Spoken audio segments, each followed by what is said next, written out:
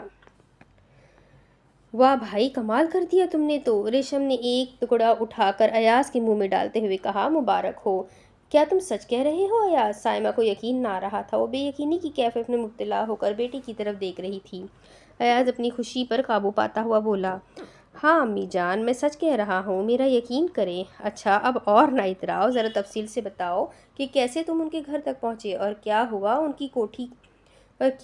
کی کوٹھی کیسی ہے، وہ لڑکی کیسی ہے جس کو پڑھانا ہے، ان لوگوں نے تمہاری کیا خدمت کی؟ ریشم نے ایک ہی سانس میں کئی سوال کر ڈالے تو ایاز اس کے منہ پر ہاتھ رکھتا ہوا بولا، امی جی اس کے منہ پر ذرا ٹیپ لگائے، اتنے سارے سوالات، توبہ توبہ، تمہیں تو نعمان عزت کی سیکرٹری ہونا چاہیے۔ سائمہ اس بات پر چونک گئی۔ بتاؤ کیا ہوا ہے؟ سائمہ ابھی تک شاک تھی۔ میں جمیل سراج صاحب سے ملا تو انہوں نے مجھے بتایا کہ تم نے نعمان عزت کے گھر جانا ہے، بس پھر نہ پوچھیں امی کہ میرے ہاتھ پاؤں ہی پھول گئے۔ میں ان کی طرف دیکھتا رہا۔ سائمہ بڑے تجسس سے ایک ایک لفظ سننے لگی تھی۔ وہ ایاز کی بات میں اس فقرے کو ڈھونڈ رہی تھی یا اس فقرے کی متلاشی تھی کہ وہ یہ کہے کہ وہ نعمان عزت سے بھی ملا ہے، لیکن پوری بات ختم ہو گئی تھی۔ نعمان عزت نہ ہی ایاز سے ملا تھا اور نہ ہی ایاز اس سے ملا تھا۔ اس چھوٹے سے کوارٹر میں اتنی ساری خوشیاں آ جائے گی کہ سائمہ کو یقین ہی نہ آ رہا تھا۔ وہ جس نعمان عزت کو تسخیر کرنے کی کوشش کر رہی تھی وہ اتنا ارزاں ہو گیا تھا کہ تقدیر خود بخود اس کو سائمہ کی چوکھٹ کا بھکاری بنانے میں اس کوارٹر کے مکینوں کی مدد کر رہی تھی۔ تم نے شیشے کے گھر میں بیٹھ کر پتھروں سے بنے ہوئے لوگوں کو اپنا دشمن بنا کر بہت بڑی غلطی کی ہے نعمان عزت، سائمہ بڑبڑائی تھی، اس کی بڑبڑاہٹ کوئی نہ سن سکا تھا۔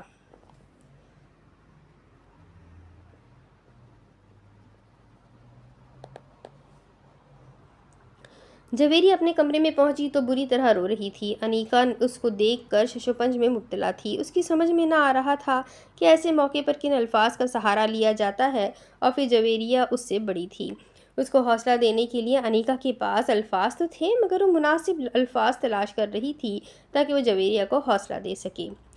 آپی، وہ بہت ہمت کر کے بولی تھی، آپ کی شادی ہو گئی تو میں کس سے پڑھوں گی؟ اس نے اپنی طرف سے بہترین الفاظ کا چناؤ کیا تھا، لیکن جویریہ کو اس کے عاقل و بالغ ہونے کے باوجود الفاظ کی امید نہ تھی۔ وہ ایک دم روتی ہوئی ہنس پڑی اور اداس پریشان انیکا کو گلے لگا لیا۔ میری شادی سے بھی گمبھیر تو تمہارا مسئلہ ہے۔ دونوں بہنیں ہی ہنس پڑی تھی۔ ویسے آپ رو کیوں رہی ہے؟ کیا حارث بھائی اچھے نہیں ہیں؟ اس بار سوال کافی گہرا تھا۔ مجھے کیا پتا کہ وہ اچھے ہیں یا نہیں، وہ انیکا کی طرف دیکھتی ہوئی بولی، میں کیوں کر کہہ سکتی ہوں، میں کون سے ان سے ملی ہوں یا جانتی ہوں؟ جویریہ اب کچھ سنبھل گئی تھی۔ مجھے تو حارث بھائی دیکھنے میں اچھے ہی لگے ہیں، وہ چہکتی ہوئی بولی تو جویریہ نے اس کے سر پر ہلکی سی چپت لگائی اور بولی، دیکھنے میں لڑکے سبھی اچھے لگتے ہیں، مگر شادی کرنا کوئی گڈے گڈی کا کھیل تو نہیں ہے۔ اگر کوئی گڈا برا نکلا تو آپ اپنی گڈی کو اٹھا کر گھر چلے جاؤ گے۔ دیکھو آپی، وہ نامور سیاستدان کا بڑا بیٹا ہے اور آپ اس گھر کی بڑی بہو بن جاؤ گی۔ اب انیکا اس کو چھیڑنے والے انداز میں کہنے لگی، پھر ہر طرف تمہارا ہی رعب ہوگا، ساس بھی پکارا کرے گی، جویریہ بیٹی، کوئی بھی بات کوئی بھی مشورہ کرنا ہوگا تو سب سے پہلے بڑی بہو کو ہی پوچھیں گے۔ بس کرو، تم بولتی بہت ہو۔ جویریہ کا غصہ مصنوعی تھا، وہ خاموش نہ رہ سکی، پھر اپنے مسئلے پر آ گئی، کچھ بتایا نہیں آپ نے، میرا کیا ہوگا؟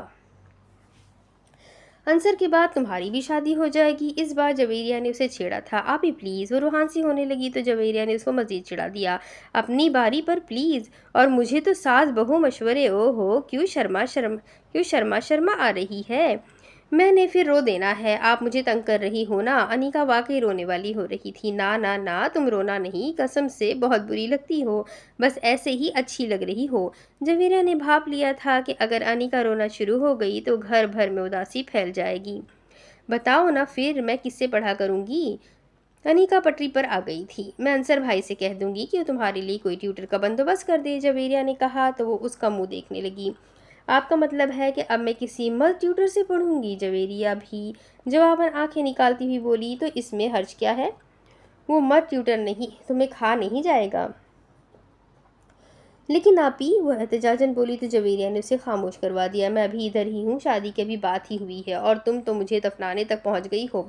ویسے جوڑی اچھی لگے گی، حارث بھائی اور جویریہ آپی۔ واہ کیا بات ہے! انیکا اگر بھاگ نہ جاتی تو اس کی کمر پر کشن لگ چکا ہوتا۔ وہ کمرے سے گئی ہی تھی کہ دوبارہ دروازہ کھول کر جویریہ کو چھیڑنے کے لیے آ گئی۔ وہ دروازے میں ہی کھڑی ہو کر بولی، مس جویریہ بصیر احمد، کن خیالوں میں کھو گئی ہیں آپ؟ ابھی حارث بھائی تو آئے نہیں؟ جویریہ نے اس کو غضبناک نظروں سے دیکھا اور اٹھ کر انیکا کے پیچھے دوڑ لگا دی۔ سائمہ کا امتحان تھا کہ وہ آنے والے مہمانوں کو کس طرح اپنے کھانوں سے محفوظ کرتی ہے۔ اس کی بنی ہوئی ڈشز تو بصیر احمد کی فیملی کو بہت ہی سواد دیتی تھی اور ان کے گھر میں آنے والے مہمان بھی لذیذ اور عمدہ کھانوں کی تعریفوں کے پل باندھتے نہ تھکتے تھے، بلکہ کئی بار صاحبان کی فیملی نے تو یہاں تک کہہ دیا تھا کہ بھائی یہ خاصا ماں ہمیں ہی دے دو، لیکن بصیر احمد ان کو کہتے تھے کہ اب وہ اس عمر میں تانیہ بیگم کو کھانے پکانے کی زحمت نہیں دینا چاہتے، تو محفل زعفران بن جاتی تھی۔ سائمہ جانتی تھی کہ بصیر احمد کے گھر آنے والے مہمان نان گرامی کوئی عام سے مہمان نہیں ہوتے، بلکہ امیر کبیر اور سلجھے ہوئے تمام مہمان ہی کھانوں کی تعریف کرتے تھے تو اس کا دل خوش ہو جاتا تھا۔ آج بھی جو مہمان آنے والے تھے، بصیر احمد کی طرف سے سائمہ کو کہا گیا تھا کہ وہ اس کا خاص دوست ہے اور ان کے گھر شاید جویریہ بی بی کا رشتہ بھی ہو جائے۔ اب تو سائمہ کو اپنا ہنر دکھانا ہی تھا۔ وہ کچن میں مصروف تھی کہ انیکا بھاگتی ہوئی آ کر اس کے پیچھے چھپ گئی۔ کیا ہو گیا گڑیا، کیا ہو گیا؟ سائمہ خوشگوار حیرت میں مبتلا ہوتی ہوئی بولی تو انیکا، جو کہ اس کو سائمہ بوا کہتی تھی، اپنی ہنسی پر قابو پاتی ہوئی بولی، سائمہ بوا، وہ آپی جویریہ مجھے مار رہی ہے۔ اس نے ہنستے ہوئے باہر کی جانب اشارہ کیا تو جویریہ غصے میں دندناتی ہوئی کچن کی جانب ہی آتی ہوئی دکھائی دی۔ تو سائمہ نے انیکا پر اپنا دوپٹہ ڈال دیا اور جویریہ کی طرف متوجہ ہوئی۔ کیا بات ہے جویریہ بی بی؟ اماں، ادھر انیکا تو نہیں آئی؟ سائمہ کے دوپٹے کے نیچے اشارہ کرنے سے پہلے ہی جویریہ نے دیکھ لیا تھا کہ انیکا وہیں چھپی ہوئی ہے، لیکن وہ نظر انداز کرتی ہوئی واپس پلٹی۔ میرے ہاتھ آ جائے تو اس کو کھا جاؤں گی۔ جویریہ کے واپس پلٹ جانے پر انیکا سائمہ کی چادر سے نکلی اور خوش ہوتے ہوئے اس کے ہاتھ پر ہاتھ اس انداز میں مارا کہ ان کی پلاننگ سے جویریہ اس کو ڈھونڈ نہیں سکی۔ اب دیکھنا سائمہ بوا، کتنا مزہ آئے گا جب آپی کو دیکھنے والے مہمان آئیں گے۔ انیکا خوشی سے بولی تو سائمہ پوچھے بغیر نہ رہ سکی، کہاں سے مہمان آ رہے ہیں بیٹی؟ جج صاحب کے تو پاؤں ہی زمین پر نہیں پڑ رہے۔ پاپا کے دوست ہیں، ان کی فیملی آ رہی ہے دعوت پر، پاپا کا خیال ہے کہ آپی کی شادی ان کے گھر میں کر دی جائے۔ آپ کی تیاری مکمل ہے نا بوا؟ انیکا محبت سے سب کچھ بتاتی ہوئی کچن سے باہر نکل گئی۔ اب آگے اقصیٰ نے گاڑی ایک جگہ پر رکوائی اور پچھلی سیٹ سے اتر کر آگے سکندر کے برابر بیٹھ گئی۔ چلو، وہ ایک لفظ ہی بولی تھی کہ سکندر نے گاڑی گیئر میں ڈالتے ہوئے پوچھا، کدھر جانا ہے میڈم؟ وہ اس کی طرف ایک خاص ادا سے دیکھتی ہوئی بولی، اس سے پہلے کہاں ڈرائیونگ کرتے رہے ہو؟ میں اس سوال کا مقصد نہیں سمجھا میڈم۔ سکندر واقعی حیران تھا۔ اگر میں کہوں کہ شالیمار مارکیٹ چلو تو راستہ تمہیں معلوم ہے کیا؟ اقصیٰ نے اپنا سوال واضح کیا تو مسکراتے ہوئے بولا، گاڑی کا اسٹیئرنگ سکندر کے ہاتھوں کا محتاج ہے اور راستہ خود بخود ہی اس گاڑی کے لیے بنتا جائے گا۔ اس نے گاڑی شالیمار مارکیٹ جانے والے راستے پر موڑ دی۔ تمہیں اپنی شخصیت پر اتنا غرور ہے؟ اقصیٰ غور سے اس کی طرف دیکھ رہی تھی۔ غرور نہیں میڈم، اعتماد ہے، وہ پورے اعتماد لہجے میں بولا تھا۔ اس سے پہلے کہاں نوکری کی ہے؟ اقصیٰ نے اس بار اپنے گلاسز کو درست کرتے ہوئے سوال کیا تو مسکراتے ہوئے بولا، جیل میں تھا۔ اقصیٰ ایک دم چونک کر اس کو دیکھنے لگی۔ اس کو 440 وولٹ کا کرنٹ لگا تھا۔ وہ اس جھٹکے سے نہ نکلی تھی کہ وہ پھر بولا، قتل کے جرم میں عمر قید کاٹ کر آ رہا ہوں۔ نعمان بھائی کو پتہ ہے؟ وہ بمشکل تھوک نگلتی ہوئی بولی تو وہ قہقہہ لگا کر ہنسنے لگا، لیکن اقصیٰ کی موجودگی نے اس کو سوری کہنے پر مجبور کر دیا۔ سر جی کی بدولت ہی تو میں اس گھر میں ہوں میڈم۔ یہ ذومعنی فقرہ اس کی سمجھ میں نہ آیا تھا، اسی لیے وہ اپنی لا علمی ظاہر کرتی ہوئی استفہامیہ انداز میں بولی، سر جی یعنی کہ نعمان بھائی، ان کی بدولت کیسے؟ میں سمجھی نہیں۔ اس کے فکروں میں سوال ہی سوال تھا۔ یہ سکندر لفظوں کے ذریعے اس کو مطمئن کرتے ہوئے بولا، میڈم اگر میں براہ راست آپ سے یا حارث صاحب سے نوکری مانگتا تو کیا آپ مجھے نوکری دیتے؟ اس بار اس نے اندازاً اقصیٰ کی آنکھوں میں دیکھا تھا، کیونکہ اقصیٰ کالے شیشوں والی اینک لگائے ہوئے تھی، لیکن سکندر کا نشانہ تھا بالکل ٹھیک لگا تھا۔ اقصیٰ کے اندر ہلچل مچا گیا تھا۔ بالکل بھی نہیں، کیونکہ ہم تمہیں جانتے بھی نہیں ہیں۔ اقصیٰ کی صاف گوئی پر اس کو اپنی بات واضح کرنے میں کافی مدد دی۔ تو بس میڈم، سر جی کی محبت ہے کہ میں ان کے ایک دوست کی معرفت سے یہاں پہنچا ہوں، اور ان کو بھی علم نہیں ہے کہ میرا گھر بار کہاں ہے، کیونکہ میرا کوئی بھی گھر بار نہیں ہے۔ اگر تم کوئی واردات کر کے بھاگ گئے تو؟ اقصیٰ حقیقت میں اس سے ڈر گئی تھی۔ وہ سنجیدہ ہوتا ہوا بولا، میں جس آدمی کی معرفت سے یہاں تک پہنچا ہوں، اس آدمی نے مجھے اپنا بیٹا بنایا ہوا ہے، اور وہ آدمی سر جی کا محسن ہے، اور واردات میں کس طرح کر سکتا ہوں میڈم؟ آپ کون سا سونا اور زیورات باہر رکھ کر سوتے ہیں؟ اور بھی تو ملازم ہیں محل میں، واردات وہ بھی کر سکتے ہیں۔ وہ جیل کاٹ کر نہیں آئے۔ اقصیٰ صاف گو تھی۔ تو پھر ان کے پیچھے سر جی کے محسن کی پرچی بھی نہیں ہوگی میڈم؟ اس نے گاڑی شالیمار مارکیٹ میں روکی، اور اقصیٰ نے ایک آہ بھرتے ہوئے اس سے کہا، میرے ساتھ آؤ، کچھ شاپنگ کرنی ہے۔ وہ خود گاڑی سے اتر گئی تو سکندر نے گاڑی گھما کر پارکنگ میں کھڑی کر کے اس کو آٹو لاک کیا اور اقصیٰ کے ساتھ شاپنگ سینٹر میں داخل ہو گیا۔ وہ ہر بات صاف صاف بتا رہا تھا، اور اس کی صاف گوئی میں کچھ تلخی بھی نمایاں تھی، لیکن وہ اقصیٰ کو اپنے ہاتھ پر بیعت کرنے کے پیر بنا ہوا تھا، اور اس کا خیال تھا کہ پیر جھوٹ نہیں بولتے۔ بیعت کرنے کے پیر بنا ہوا تھا، اور اس کا خیال تھا کہ پیر جھوٹ نہیں بولتے۔ مجھے تمہاری صاف گوئی اچھی لگی، لیکن مجھے تم سے ڈر لگنے لگا ہے، اقصیٰ نے اس کے ساتھ چلتے ہوئے کہا، تو وہ ہنسنے لگا۔ حالانکہ میرے ہوتے ہوئے آپ کو ڈر نہیں لگنا چاہیے۔ اس بار وہ براہ راست اقصیٰ کی آنکھوں میں اتر گیا تھا۔ پتہ نہیں دل تک پہنچا تھا کہ ابھی نہیں، اس کا فیصلہ اقصیٰ کے اگلے فقرے نے ہی کرنا تھا۔ تم میرے باڈی گارڈ نہیں ہو، تو پھر ملازم سے ڈر کیسا میڈم؟ اس بات کا جواب شاید اقصیٰ کے پاس نہیں تھا، یا پھر وہ کچھ بھی نہ کہنا چاہتی تھی۔ وہ ایک دکان میں داخل ہو گئے تھے۔ اقصیٰ نے اپنے لیے کچھ ڈریسز تیار کروائے تھے، وہ لیے، اور کچھ ضروری اشیاء خرید کر واپس گھر کی جانب جا رہی تھی۔ تمہارے پاس موبائل ہے تو اپنا نمبر دو مجھے، اگر تمہیں بلانا پڑے تو کس طرح رابطہ ہو سکتا ہے؟ اقصیٰ نے کہا تو وہ بولا، سر جی کہہ رہے تھے کہ کل مجھے موبائل لے دیں گے، پھر آسانی ہو جائے گی۔ گاڑی گھر پہنچ کر رک گئی تھی۔ تم نے ابھی تک چینج نہیں کیا؟ جج صاحب انصر پر برہم ہو رہے تھے، کیا کر رہے ہو؟ اگر وہ لوگ وقت پر پہنچ گئے تو پھر چینج کرو گے؟ انصر مسکراتا ہوا بولا، ویسے پاپا جان، یہ حارث نعمان کرتا کیا ہے؟ میرا مطلب ہے کہ بزنس وغیرہ۔ بصیر احمد اس کی طرف دیکھتے ہوئے بولے، تمہاری سوچ اور سوال اچھا ہے۔ نارملی دیکھا جائے تو وزیروں اور حکومتی رہنماؤں کے بچے کرتے کچھ بھی نہیں ہوتے، بس آوارگی کر لی اور بس۔ انصر ان کی بات سن کر منہ کھولنے ہی والا تھا کہ جج صاحب پھر بولے، لیکن حارث نعمان ان سب سے مختلف ہے۔ وہ امپورٹ ایکسپورٹ کا بزنس کرتا ہے، ادھر سے دھاگا بھجواتا ہے اور ادھر سے گارمنٹس منگواتا ہے۔ اس کا اپنے باپ کی سیاست سے کوئی تعلق نہیں ہے۔ اب انصر کے چہرے پر اطمینان کی جھلک دیکھتے ہوئے بصیر احمد پھر بولے، اب جاؤ گے یا پھر ان لوگوں کی آمد کے منتظر ہو؟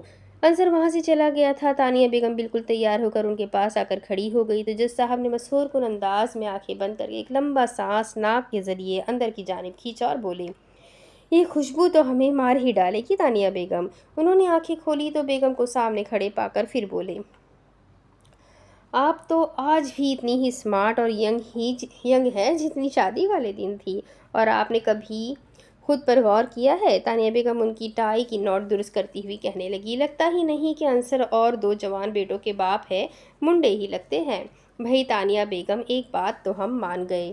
بصیر احمد کا موڈ عاشقانہ ہو رہا تھا۔ وہ کیا جی؟ تانیہ بیگم بھی ایک خاص ادا سے بولی، باتیں آپ خوب کرتی ہے۔ بصیر احمد کی بات پر وہ دونوں ہنسنے لگے تو پاس ہی انیکا کا شرارتی انداز میں گلا کھنکارنا ان کو چوکنا کر گیا۔ اور مسکراتی ہوئی بولی، آپ دونوں ہی بہت پیارے لگ رہے ہو ماما پاپا۔ پھر تینوں ہی کے ہنسنے کی آواز سن کر جویریہ بھی وہاں پہنچ گئی۔ اس نے سیاہ رنگ کی قمیض پر ہلکی ہلکی میرون رنگ کی کڑھائی کروائی ہوئی تھی۔ وہ آج تو یوں لگ رہی تھی کہ جیسے کوئلے کی کان سے کوئی ہیرا نکلا ہوا ہو۔ پاپا جان، آپ انکل نعمان سے کنفرم کر لیں کہ وہ لوگ آ بھی رہے ہیں یا نہیں، انیکا نے جویریہ کو چھیڑنے والے انداز میں کہا تو بصیر احمد ہنستے ہوئے ان دونوں سے مخاطب ہوئے، میں اپنی دونوں بیٹیوں کے لبوں پر اسی طرح ہنسی اور مسکان دیکھنے کی دعا کرتا ہوں، اور پاپا جان، ہم بھی آپ کی محبتوں بھرا سایہ اپنے سروں پر قائم رہنے کی دعا کرتی ہے۔ جویریہ سنجیدہ ہو کر بولی تو انیکا چہکتی ہوئی کہنے لگی، آپی آپ تو چلی جاؤ گی، پھر میں کس سے پڑھا کروں گی؟ اس کو اس دن کی بات یاد تھی اور آج موقع دیکھ کر اس نے تیر نشانے پر لگانے کا فیصلہ کیا تھا۔ تم کیوں فکر کرتی ہو، کوئی نہ کوئی ٹیوٹر رکھ لیں گے بیٹا۔ تانیہ بیگم نے اس کی بات سنتے ہی کہا تو فکر مندی سے بولی، تو کیا میں مرد ٹیوٹر سے پڑھوں گی؟ کوئی سینئر استاد کا انتظام ہو ہی جائے گا۔ تم تو ایسے کہہ رہی ہو کہ جیسے آج ہی جویریہ کی رخصتی ہے۔ بصیر احمد خوشگوار موڈ میں بولے تو جویریہ مصنوعی انداز میں پاؤں پٹک کر صرف اتنا ہی کہہ پائی، پاپا میں نہیں آپ سے بولتی۔ تم روٹھ گئی تو مجھے یوں لگے گا کہ مجھ سے زندگی روٹھ گئی ہے۔ بصیر احمد نے اس کو پکڑ کر اس کا سر اپنے سینے سے لگا لیا تو وہاں کی فضا اور ماحول ایک دم سنجیدہ ہی ہو گیا تھا۔ ملازم نے آ کر بتایا کہ مہمان آ گئے ہیں، اور کیا ہی خوب ٹائمنگ تھی کہ انصر بھی تیار ہو کر آ گیا تھا۔ بصیر احمد پوری فیملی کے ساتھ گیٹ پر پہنچے تو نعمان عزت اپنی فیملی کے ساتھ گاڑیوں سے اتر رہا تھا۔ اقصیٰ بھی ان کے ساتھ تھی۔ جویریہ اور انیکا اس کو دیکھ کر حیران رہ گئی، کیونکہ وہ ٹی وی اسکرینوں اور میگزینوں کی زینت تھی اور ملک کی نامور ماڈل تھی۔ آپی یہ تو اقصیٰ ہے۔ انیکا نے جویریہ کے کان میں سرگوشی کی تو وہ اس کو کوہنی مارتی ہوئی بولی، مجھے بھی پتا ہے۔ انیکا کہاں خاموش رہنے والی تھی، لیکن ان کے ساتھ یہ کیا کر رہی ہے؟ تم اپنی چونچ بند رکھو گی تو معلوم ہوگا نا۔ جویریہ نے اس کو ڈانٹ دیا تو وہ خاموش ہو گئی۔ سب سے پہلے نعمان عزت مسکراتے ہوئے آگے بڑھے اور السلام علیکم کہتے ہوئے بصیر احمد کے گلے لگ گئے۔ پھر باری باری سب لوگ سلام کرتے ہوئے گیٹ سے اندر آ چکے تھے۔ تانیہ بیگم اور جہان آرا بیگم بھی کشادہ دلی سے ملی تھیں۔ اقصیٰ اور مطربہ نے جویریہ اور انیکا سے ہاتھ ملائے، جبکہ شمون اور حارث نے انصر اور بصیر احمد سے گلے ملنے کے ساتھ ساتھ ہاتھ بھی ملائے۔ ایک ملازم نے پھولوں کی ٹوکری اور دیگر ایسا سامان لا کر رکھ دیا جسے دیکھ کر بصیر احمد نعمان عزت سے مخاطب ہوئے، تم گدھے ہی رہنا۔ گدھا میں ہوں کہ تم ہو؟ اپنے گھر بلا کر بچوں کے سامنے مجھے گدھا کہہ رہے ہو؟ نعمان عزت مسکراتے ہوئے بولے تو بصیر احمد کو ایک دم احساس ہوا تو شرمندگی سے بولے، میرا مطلب تھا کہ ان تکلفات کی کیا ضرورت تھی؟ اب گھر کے اندر بھی لے جاؤ گے یا یہیں سے فارغ کر دو گے بھائی؟ نعمان عزت نے بصیر احمد کی بات کو نظر انداز کرتے ہوئے کہا تو سبھی مسکرانے لگے۔ اسی دوران حارث اور جویریہ کی نظریں دو چار ہوئی تو پسندیدگی کے تاثر کو چھپا نہ سکا، اور جویریہ نے بھی محسوس کیا کہ حارث اس پر فریفتہ ہو چکا تھا۔ نعمان عزت نے مطربہ جہاں آرا اور اقصیٰ کا تعارف کروایا تو جویریہ اور انیکا کی اوہ کی آواز ہی دونوں سن سکی تھی۔ مطربہ بھی کافی پیاری لگ رہی تھی، لیکن سب سے زیادہ پیاری وہ انصر کو لگی تھی۔ وہ چور نظروں سے اس کو پسندیدگی کی نظروں سے دیکھ رہا تھا، اور مطربہ بھی پہلی ہی نظر میں گھائل ہو گئی تھی۔ نعمان عزت اور بصیر احمد اپنے ماضی کے قصے بتا کر بچوں کو محفوظ کر رہے تھے، جبکہ ملازموں کی دوڑیں لگی ہوئی تھیں۔ مہمانوں کی بہترین مشروبات سے خدمت کی گئی تھی۔ جویریہ اور مطربہ کی چند ہی لمحوں میں دوستی ہو گئی تھی۔ انیکا اور اقصیٰ بھی کسی لا حاصل گفتگو سے دل بہلا رہی تھی۔ تانیہ بیگم نے 2-3 بار کچن میں جا کر سائمہ سے کھانوں کے متعلق بریفنگ بھی لے لی تھی، اور اس کے تسلی بخش جواب نے ہی تانیہ بیگم کو مطمئن کر دیا تھا۔ مجھے یقین نہیں تھا کہ تم آؤ گی، بصیر احمد نے کہا تو نعمان عزت ہنستے ہوئے بولے، اب تیار ہو، تم شرط ہار چکے ہو، اب کافی شاپ میں بات ہوگی۔ دونوں کے کہکہے بلند ہوئے تو انصر اور حارث ان کی طرف دیکھتے ہوئے مسکرا کر باہر لان میں چلے آئے۔ وہ ایک دوسرے سے بزنس، سیاست اور دیگر امور پر باتیں کر رہے تھے کہ انصر کے موبائل پر بیل ہونے لگی۔ وہ ایکسکیوز کرتا ہوا کال سننے میں مصروف ہو گیا تھا۔ جبکہ حارث نعمان کی نگاہ سامنے کھڑی جویریہ پر پڑ گئی تو وہ اس کو ایسا لگا کہ وہ چند ثانیے پہلے اسی کو دیکھ بھی رہی تھی اور مطربہ سے باتیں بھی کر رہی تھی۔ حارث کے ہونٹوں پر مسکان پھیل گئی تھی۔ شمون دونوں بوڑھوں کی باتیں غور سے سن رہا تھا اور محفوظ بھی ہو رہا تھا۔ حارث نے دیکھا کہ مطربہ بھی کسی سے موبائل پر بات کرنے لگی ہے تو وہ چلتا ہوا جویریہ کے پاس پہنچا، جو پھولوں کی کیاری کے پاس کھڑی خود بھی ایک پھول ہی لگ رہی تھی۔ پھول مجھے بھی اچھے لگتے ہیں۔ اس نے گلا کھنکار کر بات کا آغاز کیا تو جویریہ مسکراتی ہوئی بولی، پھول تو ہر کسی کو اچھے لگتے ہیں، لیکن مزہ تو تب ہے کہ کانٹوں سے بھی محبت کی جائے۔ گہری بات تھی، اور حارث نعمان کو جویریہ کا لب و لہجہ ہی بھا گیا تھا۔ لڑکی کے ساتھ لوہا بھی تیر رہا ہو تو اس کا مطلب یہ نہیں کہ ان دونوں کی منزلیں الگ الگ ہیں۔ شاید جویریہ کو یہ مثال سمجھ نہ آ سکی تھی۔ میرا مطلب بحری جہاز سے تھا، وہ اپنی بات کو سمجھانے والے انداز میں بولا۔ منزل تک پہنچانا تو پائلٹ یا کپتان کی ذمہ داری ہوتی ہے، لوہا اور لکڑی تو ایک بہانہ ہوتا ہے۔